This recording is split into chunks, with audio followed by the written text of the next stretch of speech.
Carta de Florença foi escrita no dia 21 de maio de 1981, na cidade de Florença, recebendo assim o nome da mesma. Ela foi redigida em 15 de dezembro de 1982, um ano após o encontro do comitê. Foi elaborada com o intuito de proteger os jardins históricos. Um jardim histórico é uma composição arquitetônica e vegetal, que de um ponto de vista artístico e histórico tem interesse público, sendo ele classificado como um monumento vivo, perceptível e renovável. Os jardins têm aspectos que resultam em um equilíbrio entre o desenvolvimento cíclico das estações, do desenvolvimento e do desfinhamento da natureza. Por ser um monumento, o jardim histórico deve ser salvaguardado, sendo ele identificado e inventariado, segundo o espírito da Carta de Veneza, tendo regras específicas presentes nela.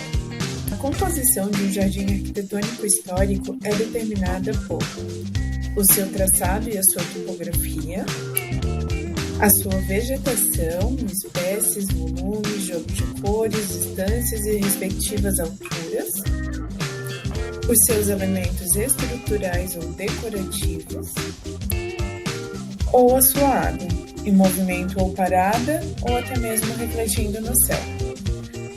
Esta é a composição dos jardins conforme o artigo 4 da Carta. O jardim também expressa a relação entre a sociedade e a natureza, tornando um lugar de deleite propício para a recreação. Se caso o jardim estiver ou não ligado a um edifício do qual constitua um complemento inseparável, ele não poderá desligar-se do seu próprio enquadramento urbano ou rural, artificial ou natural. A carta também fala sobre sítio histórico, que é uma paisagem definida, evocativa de um fato memorável, podendo ser marcado pelo lugar de um acontecimento histórico relevante. Um exemplo de sítio histórico é o sítio de Santo Antônio das Alegrias, localizado em São Luís, no Maranhão. Um fator importante é a manutenção e conservação dos jardins, que deve ser feita de forma regular, a fim de preservá-los. As trocas de mudas e replantio devem sempre ser identificados com o objetivo de trazer a mesma espécie para o local. Elementos de arquitetura, de escultura, de decoração, fixos ou móveis que estiver presente no jardim histórico não devem ser retirados ou deslocados, exceto que à medida em que sua conservação ou recuperação o exija. Qualquer modificação feita no meio físico ou que ponha em perigo o equilíbrio ecológico deve ser proibida. Por sua fragilidade, uma maneira de preservar os jardins é moderando seu acesso e definir as condições de visitas a eles, para que se mantenha a tranquilidade que um jardim deve passar.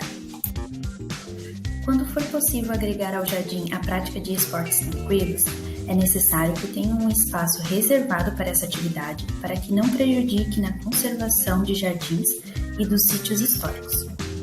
As manutenções para as conservações dos jardins devem sempre ser prioridades, sendo preciso ter uma organização de qualquer visita ao mesmo e submetidas a regras de convivências adequadas a preservar-lhe o espírito. É da competência das autoridades responsáveis, sob orientações do perito competentes, adotar as disposições legais e administrativas apropriadas para favorecer a identificação, a inventariação e a proteção dos jardins históricos.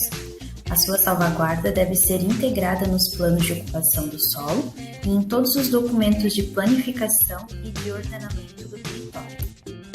Igualmente da responsabilidade das autoridades competentes, com a assessoria dos peritos competentes, a criação de disposições financeiras adequadas para favorecerem a manutenção, a conservação, a recuperação e, eventualmente, quando necessário, a reconstrução dos jardins históricos.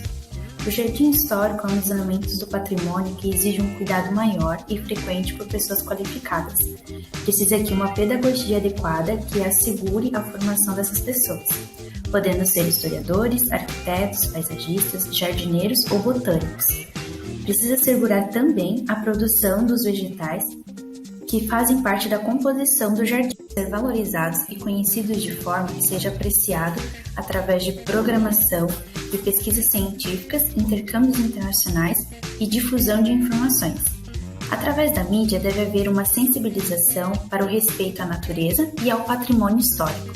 Agora veremos exemplos de jardins históricos que são protegidos. Jardim Botânico de Padua, localizado na Itália.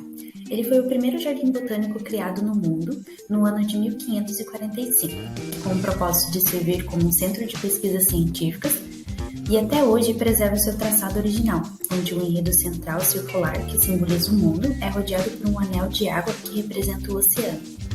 Outros elementos foram agregados posteriormente, como entradas e balustradas, instalações de bombeamentos e estufas. O Jardim Botânico ele abriga duas importantes coleções, a biblioteca, com mais de 500 mil acervos, e o herbário, o que é o segundo mais extenso da Itália. A proteção do jardim é de responsabilidade compartilhada de vários atores institucionais, operando em nível municipal, provincial, regional e nacional. Apesar de ser propriedade do Estado italiano, o jardim está em regime de empréstimo permanente à Universidade de Padua. A mesma é responsável pela gestão e manutenção do jardim. Em segundo exemplo, temos a Praça da República, o mais antigo dos jardins públicos de Recife. Ele fica localizado no bairro de Santo Antônio. Foi construído em 1875, assinado pelo engenheiro Émile Berinde, seguindo a influência inglesa adotada no Brasil no século XIX. A praça era composta com esculturas de bronze vinda da França e gradil de ferros importados da Inglaterra, coreto e luminárias de ferro que completavam o cenário romântico. Os canteiros eram formados por vegetações de pequenos portes e répteis de palmeiras imperiais. Na década de 1920, a praça foi reformada, onde os passeios eram curvilíneos, com quiosques e bancos de cimento, ainda tendo inspirações no romantismo. Por meados de 1937, Roberto Bullemax fez outra reforma. Manteve as esculturas e as palmeiras e completou com coqueiros, cajueiros e mangabeiras. Substituiu os bancos por outros de granito, porém mantendo o mesmo modelo. Acrescentou uma fonte luminosa no centro da praça e alargou os passeios que ligavam a fonte aos edifícios ao seu entorno. A praça se conecta com o Palácio do Governo, o Teatro de Santa Isabel e o Palácio da Justiça, e as margens dos rios Capirabiri e Berebiri.